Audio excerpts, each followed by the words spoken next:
Hello, my dear students. Welcome to my channel Query Solver. I am your educator Suren Singh and today I am going to teach you tense. Student, मैं आपकी tense की classes करा रहा हूं और इससे पहले already मैं आपकी 8 वीडियो अपलोड कर चुका हूं जिसमें मैंने आपकी फर्स्ट फॉर्म में बताया था आपके हम किस तरीके से प्रेजेंट के बारे में बात की थी। प्रेजेंट आपके indefinite, present continuous, present perfect, present आपके परफेक्ट कंटिन्यूअस। इसी तरीके से मैंने आपके ऑल पार्ट्स बताए थे आपके पास्ट के बारे में। और आज जो हम क्लास करने वाले हैं वो क्लास होगी स्टूडेंट आपकी फ्यूचर टेंस के बारे में और ये आपकी क्लास है आपकी पार्ट नंबर 9। और अगर आपने उन वीडियो को नहीं देखा है तो आप उन वीडियो को लिंक दे दूंगा मैं डिस्क्रिप्शन में, आप वहाँ से जा करके देख सकते हो। तो स्टूडेंट वीडियो को प्लीज़ फुल वॉच करें, लाइक कमेंट शेयर करना ना भूलें। तो बात आती है स्टूडेंट आपकी फर्स्ट कि हम फ्यूचर टेंस का मीन्स क्या होता है। फ्यूचर जैसे कि आपने सुना होगा फ्यूचर का, फ्यूचर मीन्स होता है स्टूडेंट जो आगे आने वाले समय में होगा। ठीक है, तो यहाँ हम फ्यूचर टेंस की बात कर रहे हैं यानी किसी एक्शन के आने वाले समय में होने या करने की। ठीक है, जो आने वाला टाइम है उसमें हम कोई भी काम करेंगे यानी कोई भी हम एक्शन करते हैं, कोई भी वर्क करते हैं स्टूडेंट, तो उसके बारे में हम आने वाले समय क्या है वो आपका काम हो रहा होगा या पहले से आपका होता आ रहा होगा या आपका डन हो चुका होगा या फिर एक निश्चित समय से वो आपका काम होता आ रहा होगा आगे के लिए। तो ऐसे अगर हमें बोध होता है किसके आपके फ्यूचर टेंस के बारे में, ऐसे नॉलेज मिलती है कि ये आपके फ्यूचर टेंस के बारे में बात की जा रही है। तो स्टूडेंट हमने यहाँ पर फ्यूचर टेंस को हमने 4 पार्ट्स में डिवाइड किया। जैसे आपका हमने प्रेजेंट को डिवाइड किया था, ऐसे आपके पास्ट को डिवाइड किया था, ऐसे हम आपके फ्यूचर टेंस को भी 4 पार्ट में उसको हम डिवाइड करते हैं। तो यहाँ मैंने चारों को बताया स्टूडेंट। फर्स्ट है आपका फ्यूचर इंडेफिनिट या उसको हम कहें सिंपल फ्यूचर, इसको बोलते हैं स्टूडेंट आपका सामान्य वर्तमान काल। इसका मैंने यहाँ स्टूडेंट आपका एग्जांपल भी दिया है साथ के साथ समझाने के लिए। He will write a letter, तो यहाँ क्या हो रहा है student, he will write a letter, वो एक पत्र लिखेगा। सेकंड आपका फ्यूचर कंटिन्यूअस या हम कहें प्रोग्रेसिव, तो इसमें क्या बात की जाएगी स्टूडेंट, आपका कोई भी जो काम है वो चल रहा होगा आपका। ठीक है, जैसे he will be writing a letter, वो एक पत्र लिख रहा होगा। ठीक है, नेक्स्ट आपका फ्यूचर परफेक्ट, इसको बोलते हैं हम पूर्ण वर्तमान काल। He will have written a letter, यानी वो एक पत्र लिख चुका होगा। नेक्स्ट आपका future perfect continuous, he will have been writing a letter for an hour, वो 1 घंटे से एक पत्र लिख रहा होगा। स्टूडेंट तो ये तो था आपका फ्यूचर टेंस। तो आज की जो क्लास है वो होगी हमारी आपकी सिंपल फ्यूचर या हम कहें फ्यूचर इंडेफिनिट। फ्यूचर इंडेफिनिट या इसको कहें हम सिंपल फ्यूचर। इसमें क्या होता है स्टूडेंट, इस प्रकार के जो हम काम करते हैं, जो हम एक्शन करते हैं, उनका जो एक्शन होते हैं स्टूडेंट, उनको हम क्या है आपके फ्यूचर यानी जो आने वाला समय उसमें हम पाते हैं ये आपके जो भी वर्क हैं वो आने वाले समय में होंगे। और इस तरीके से अगर हम इनका हिंदी में अगर इन वाक्यों का देखते हैं तो उनके लास्ट में आपके ये आपकी पहचान होती है गा गी, ये इस तरीके से आपके वर्ड हैं जो लास्ट में आपको देखने को मिलते हैं। पहले हम सब्जेक्ट लेते हैं, उसके बाद विल या सेल और वर्क की फर्स्ट फॉर्म और आपका ऑब्जेक्ट और फुल स्टॉप। यहाँ बताया गया स्टूडेंट हम सेल का और बिल, यहाँ आपकी 2 फॉर्म ली गई हैं हमने यहाँ पर। तो हम सेल का यूज़ कब करेंगे और आपकी बिल का यूज़ कब करते हैं। तो सेल का यूज़ करते हैं स्टूडेंट हम आई और बी यानी फर्स्ट पर्सन के जो आपके सब्जेक्ट्स होते हैं उनके साथ हम आपके सेल का यूज़ करते हैं। और बिल का यूज़ करते हैं स्टूडेंट हम सेकेंड और थर्ड पर्सन के जो सब्जेक्ट होते हैं यानी कि आपके ही है, सी है, इट है, दे है, यू है। ठीक है, और इनके साथ स्टूडेंट हम वर्ब की आपकी फर्स्ट फॉर्म का यूज़ करेंगे। यहाँ मैंने एग्जांपल दिए उनको हम समझेंगे।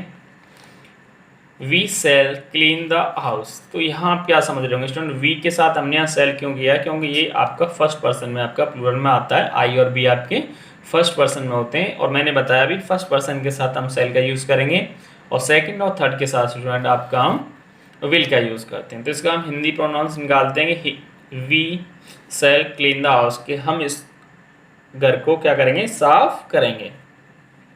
ही विल गो टू मथुरा, वह मथुरा जाएगा। Rama will sing a song, Rama गाना गाएगी। दे विल प्ले कार्ड्स, वे कार्ड्स खेलेंगे। ही विल राइट, वह लिखेगा। सुरेन विल टीच, सुरेन पढ़ाएगी। तो यहाँ आपने क्या देखा स्टूडेंट, इन सब के पीछे गा गी इस तरीके से आपके वर्ड हमें देखने को मिल रहे हैं और आप आपने देखा कि आई और बी के साथ हमने सेल का यूज़ किया है स्टूडेंट यहाँ पे, और आपके थर्ड पर्सन या सेकंड है उनके साथ हमने यहाँ सभी के साथ आपके बिल का यूज़ किया और आपके फर्स्ट फॉर्म का यूज़ किया है। नेक्स्ट आता है स्टूडेंट इसमें आपका नेगेटिव एवं आपका इंट्रोगेटिव सेंटेंस, यानी हम बात करेंगे नकारात्मक और आपका प्रश्न सूचक बाकी जो होते हैं स्टूडेंट आपके फ्यूचर टेंस में, उनका स्ट्रक्चर क्या होता है। जो नेगेटिव होता है स्टूडेंट, आपने देखा होगा कि हम सब्जेक्ट लेते हैं और हेल्पिंग वर्ब लेते हैं, और हेल्पिंग वर्ब की जस्ट बाद हम आपका नॉट का यूज़ करते हैं, और उसके बाद आपकी फर्स्ट फॉर्म का, और उसके बाद स्टूडेंट हम आपके ऑब्जेक्ट का। तो ये तो स्ट्रक्चर होता है आपका नेगेटिव का स्टूडेंट्स। इंट्रोगेटिव की जब हम बात करेंगे तो उसमें इंट्रोगेटिव हम स्टूडेंट दो तरीके से बनाते हैं आपकी। एक तो होता है हम WH फैमिली से बना देते हैं, ठीक है, और सेकंड होता है हम हेल्पिंग वर्ब को आगे लेके आते हैं। तो हेल्पिंग वर्ब को लेके आते हैं तो स्टूडेंट वहाँ सेंस आता है क्या का आपका, तो वहाँ पर हम आपकी हेल्पिंग वर्ब लेके आए हैं यहाँ पे बिल और सेल, उसके बाद हम सब्जेक्ट लेंगे, और उसके बाद आपकी फर्स्ट फॉर्म और आपका ऑब्जेक्ट, और हम क्वेश्चन टैग का यूज़ करते हैं। यहाँ मैंने आपके एग्जाम्पल दिए हैं स्टूडेंट कि ही विल राइट, वह लिखेगा। नेगेटिव अगर इसका बनाएंगे तो क्या निकलेगा कि वह नहीं लिखेगा। तो अब यहाँ क्या हो रहा है student, he will not right, तो यहाँ नॉट हमें जस्ट आपकी हेल्पिंग वर्ब के बाद लिखना है। और हमने यहाँ बिल क्यों लिया है स्टूडेंट, क्योंकि ये आपका ही आपका थर्ड पर्सन में आता है, इसके अकॉर्डिंग हमने यहाँ पर बिल का यूज़ किया है। और जब हम इंट्रोगेटिव बनाते हैं स्टूडेंट, तो इंट्रोगेटिव मैंने बताया कि हम हेल्पिंग वर्ब को पहले रखते हैं। तो यहाँ क्या सेंस निकला है इसका, क्या वह पत्र लिखेगा। ठीक है, अगर मैं बोलता कि वह पत्र क्यों लिखेगा, ठीक है, तो यहाँ हम आपका जो भी क्वेश्चन टैग आता है वाई या बिच, ठीक है, कौन लिखेगा, who will write the letter. तो यहाँ इस तरीके से आप क्वेश्चन टैग से भी इनका आप बना सकते हो इंट्रोगेटिव। सेकंड एग्जांपल स्टूडेंट आपका I shall buy a TV, तो यहाँ आई के साथ हमने सेल का यूज़ किया है, क्योंकि मैंने भी आपको बताया कि हम आई और बी के साथ आपके सेल का यूज़ करते हैं। उसके बाद स्टूडेंट हम आपकी वर्ब की फर्स्ट फॉर्म बाई मीन्स क्या होता है खरीदना, ए टी बी। अगर इसका हम स्टूडेंट नेगेटिव बनाते हैं तो हम हेल्पिंग वर्ब के जस्ट बाद आपके नोट को यहाँ पर रखते हैं, और वही हमने यहाँ पर किया है। I shall not buy a TV, मैं एक टी बी नहीं खरीदूंगा, ठीक है। अब इसका हम क्वेश्चन टैग बनाते हैं, इसका हम इंट्रोगेटिव बनाएंगे तो क्या निकलेगा, क्या मैं टी बी नहीं खरीदूंगा, ठीक है। तो यहाँ हम पहले हेल्पिंग वर्ब लेते हैं, उसके बाद हम सब्जेक्ट और आपकी वर्ब की फर्स्ट फॉर्म, आपका जो ऑब्जेक्ट बचता है उसको लेते हैं, और आपके स्टूडेंट हम क्वेश्चन टैग का यूज़ करते हैं। क्वेश्चन टैग स्टूडेंट आपका कंपलसरी होता है, क्योंकि यहाँ हम बात कर रहे हैं आपकी इंट्रोगेटिव की, इसलिए। बढ़ते हैं नेक्स्ट है स्टूडेंट आपका इंट्रोगेटिव और आपका नेगेटिव सेंटेंस, यानी कि प्रश्न सूचक नकारात्मक आपका वाक्य। तो यहाँ स्टूडेंट वही सेम स्ट्रक्चर है हमारा। अगर हम इंट्रोगेटिव नेगेटिव बनाते हैं तो पहले हम हेल्पिंग वर्ब को लेते हैं, और सब्जेक्ट के जस्ट बाद हम आपके नॉट का यूज़ करते हैं यहाँ पर स्टूडेंट, और उसका B1 और आपका ऑब्जेक्ट, और हम क्वेश्चन टैग का यूज़ करेंगे। इसका ही एक स्टूडेंट सेकंड स्ट्रक्चर होता है आपका। जैसे अगर मैंने बोलूँ बिल नॉट है या सेल नॉट है, तो उनको हम शॉर्ट फॉर्म में लिख सकते हैं। जैसे बिल नॉट को हम वॉन्ट लिख सकते हैं, सेल नॉट को स्टूडेंट हम सेंट लिख सकते हैं। उसके बाद सब्जेक्ट और B1, यहाँ हम नॉट नहीं यूज़ करेंगे क्योंकि स्टूडेंट हमने नॉट को यहाँ पर यूज़ कर लिया। इस तरीके से हम ऑब्जेक्ट और आपके क्वेश्चन टैग। यहाँ स्टूडेंट आपकी एग्जाम्पल दिया गया, एक एग्जाम्पल में बताया गया अफर्मेटिव है, आई एन मीन्स होगा इंट्रोगेटिव नेगेटिव। तो यहाँ बताया गया आई सेल बाई ए कार, कि मैं एक कार खरीदूंगा। तो यहाँ हमने आई यूज़ किया है, और आई के अकॉर्डिंग स्टूडेंट हमने यहाँ पर आपकी सेल का यूज़ किया है, और आपकी फर्स्ट फॉर्म और आपका ऑब्जेक्ट। अब हम स्टूडेंट इसका इंट्रोगेटिव नेगेटिव बनाएंगे। तो मैंने अभी आपको बताया, पहले हम हेल्पिंग वर्ब, सब्जेक्ट, और सब्जेक्ट के जस्ट बाद हम आपकी नॉट का यूज़ करेंगे, और जैसे कि तैसे आपका स्ट्रक्चर दिया गया सेंटेंस को हम ऐसे उतार देते हैं स्टूडेंट, और उसके बाद हम आपके क्वेश्चन टैग का यूज़ करते हैं। जैसे यहाँ किया गया कि shall I not buy a car, क्या मैं एक कार नहीं खरीदूंगा। अगर इसी को हम शॉर्ट फॉर्म में लिखना चाहें, सेल और नॉट को एक साथ लिखते हैं, तो स्टूडेंट उसको लिखते हैं हम आपका सेंट आई बाई ए कार, क्या मैं कार नहीं खरीदूंगा, और उसके बाद आपका क्वेश्चन टैग। सेकंड एग्जांपल है आपका student he will go to market, तो ही के अकॉर्डिंग हमने यहाँ बिल का यूज़ किया है, आपकी फर्स्ट फॉर्म, और उसके बाद स्टूडेंट आपका ऑब्जेक्ट चूज़ किया हमने यहाँ पे। अब बात आती है स्टूडेंट इसका हम इंट्रोगेटिव नेगेटिव बनाते हैं, तो पहले हम स्टूडेंट आपके हेल्पिंग वर्ब को लेके आते हैं सब्जेक्ट, और सब्जेक्ट के जस्ट बाद आपका नॉट आता है यानी, और उसके बाद आपकी फर्स्ट फॉर्म और ऑब्जेक्ट और आपका क्वेश्चन टैग। सेकंड जो तरीका होता है स्टूडेंट, जैसे अभी हमने आपके सेल नॉट का हमने सेंट बोल दिया था, ऐसे हम विल नॉट को स्टूडेंट शॉर्ट फॉर्म में आपका वांट बोल देते हैं, won't he go to market, और आपके क्वेश्चन टैग का आपको विशेष ध्यान रखना है स्टूडेंट इन चीज़ का कि हमें क्वेश्चन टैग का इस्तेमाल करना ही होता है। तो ये तो थे स्टूडेंट आपके बेसिक स्ट्रक्चर जो हम जनरली बात करते हैं। अब हम बात करेंगे स्टूडेंट अपनी कंपटीशन की तरफ देखते हुए कि कंपटीशन में आपके किस तरीके से रूल आ सकते हैं। तो ये स्टूडेंट आपका रूल नंबर फर्स्ट जो मेन पॉइंट है, यानी बात की गई स्टूडेंट आपकी हम फ्यूचर में जो आपका जो कार्य होते हैं यानी सामान्य जो कार्य होते हैं उनके लिए हम आपके सिंपल फ्यूचर का यूज़ करते हैं, यानी फर्स्ट पर्सन के साथ आपके सेल और सेकंड और थर्ड पर्सन के साथ आपका विल का यूज़ करते हैं। इसका मीन्स यूज हो गया स्टूडेंट कि हम फ्यूचर में कोई भी जो सामान्य तरह जो कोई भी कार्य होता है, कोई भी एक्शन होता है, उसके लिए हम आपके सिंपल फ्यूचर का यूज़ करें, हम बोलें फ्यूचर इंडेफिनिट का यूज़ करते हैं। जैसे कि आई सेल राइट ए लेटर, मैं एक पत्र लिखूंगा, तो आई के अकॉर्डिंग स्टूडेंट हमने यहाँ सेल का यूज़ किया है, और आपकी राइट आपकी फर्स्ट फॉर्म है राइट रोट रिटन, और आपका स्टूडेंट यहाँ पर हमने इसको ऑब्जेक्ट यूज़ किया है। वी एग्जाम्पल में आपका बताया स्टूडेंट कि she will go to Agra on next Monday, तो यहाँ आप क्या देख रहे हो स्टूडेंट कि वह आगरा जाएगी कब, नेक्स्ट मंडे को, ठीक है।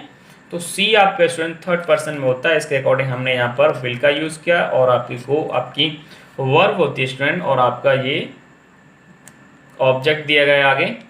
सी आपका एग्जाम्पल में बताया कि वी मे प्ले मैच, तो यहाँ स्टूडेंट आपने देखा कि सर ने यहाँ तो विल या सेल का यूज़ किया नहीं है स्टूडेंट, तो ये जो आपका मे होता है ना स्टूडेंट, ये भी आपका हम फ्यूचर टेंस में इस तरीके से इसका यूज़ कर सकते हैं, यानी कि वी मे प्ले, क्या हम मैच खेलेंगे। तो ये आप देख रहे हो स्टूडेंट, ये पॉसिबिलिटी की बात की जा रही है, आपके फ्यूचर के लिए यूज़ किया जा रहा है, ठीक है। डी एग्जाम्पल में बताया कि she will by A pen, वह एक पेन खरीदेगी, तो सी के अकॉर्डिंग हमने यहाँ विल और आपके फर्स्ट फॉर्म का यूज़ किया। बात करते हैं स्टूडेंट आपके रूल नंबर 2, इसमें बताया कि जो आपका सिंपल फ्यूचर होता है उसका यूज़ हम स्टूडेंट ऐसे एक्शन के लिए करते हैं जो आपकी जो एक्शन है वो फ्यूचर के लिए भी की जा सकती है। जैसे हम समझते हैं कि सामान्य रूप से कोई भी आपकी एक्शन है वो घटेगी, ठीक है।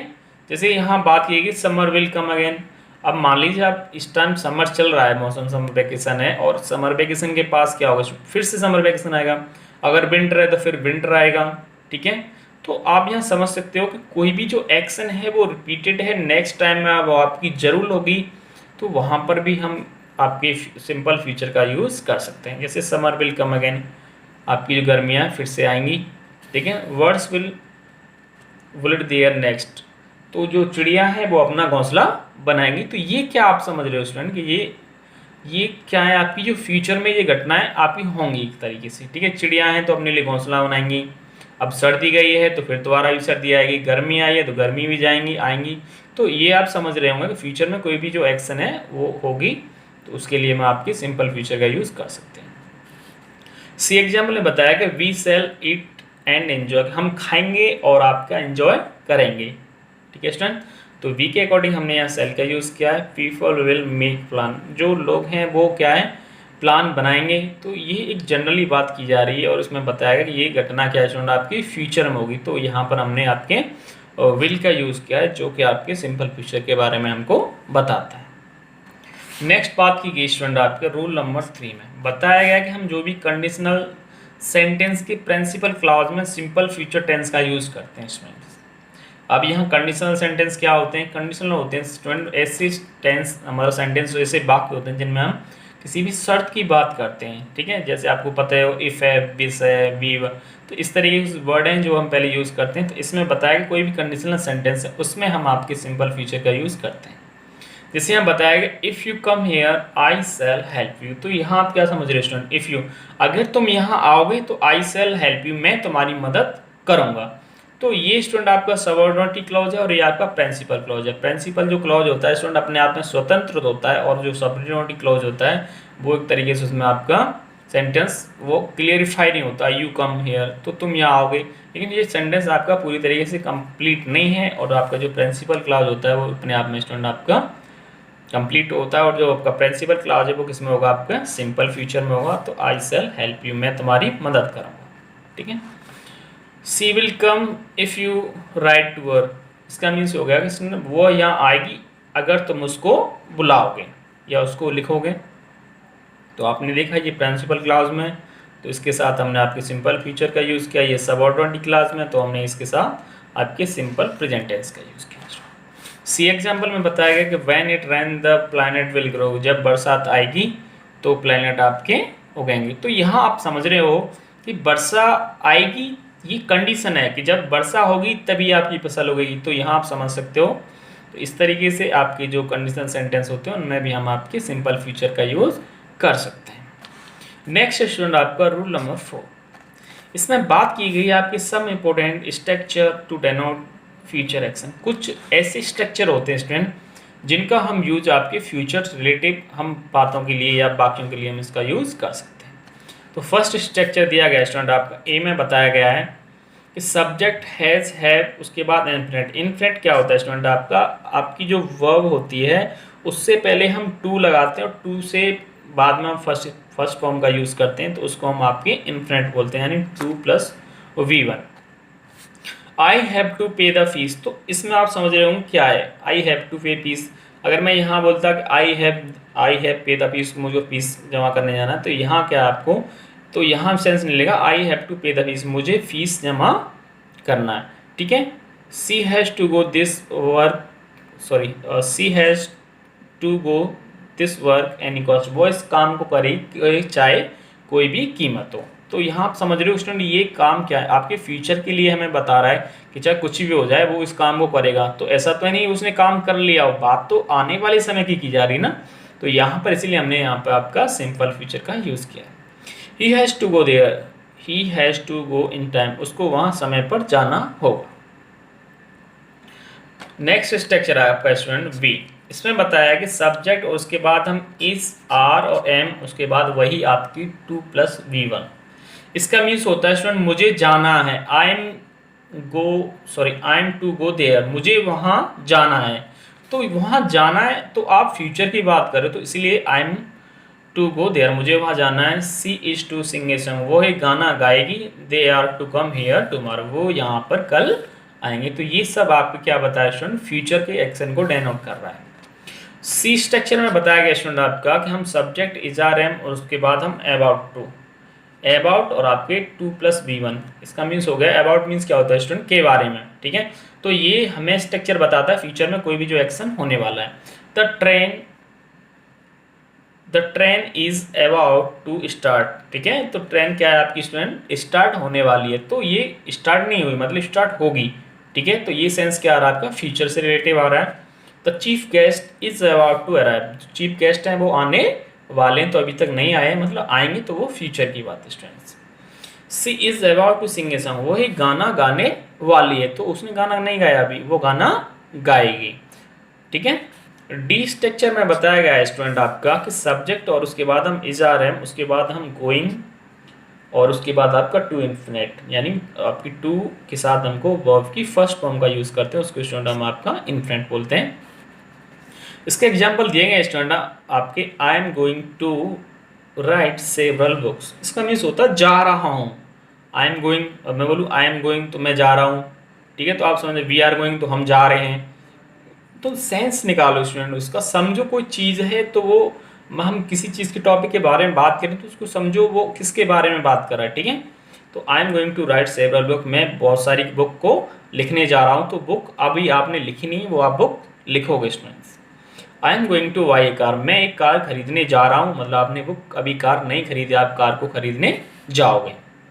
और we are going to do this work, हम इस काम को करने जा रहे हैं, मतलब आपने भी काम नहीं किया, वो आप काम को भी करोगे स्टूडेंट्स। जब वक्ता की इंटेंशन यानी इरादे के भविष्य में होने वाले किसी भी एक्शन को शीघ्र संपन्न जाहिर करने के लिए इनका यूज़ होता है स्टूडेंट, यानी इसका मीन्स होता है स्टूडेंट्स कि जब कोई भी सब्जेक्ट है और उसके कोई भी आपकी इंटेंशन यानी फ्यूचर में कोई भी इरादा है कि उसको वो काम करना है, तो उनके लिए आप इन चारों स्ट्रक्चर को स्टूडेंट आप आपके सिंपल फ्यूचर में इसको यूज़ करते हैं। स्टूडेंट आज की वीडियो थी यहीं पर, उम्मीद करता हूँ आपको वीडियो पसंद आएगी। लाइक शेयर कमेंट करना ना भूलें। Thanks for watching. Subscribe to our channel by clicking the subscribe button. Click the bell button and enjoy the latest uploads from our channel.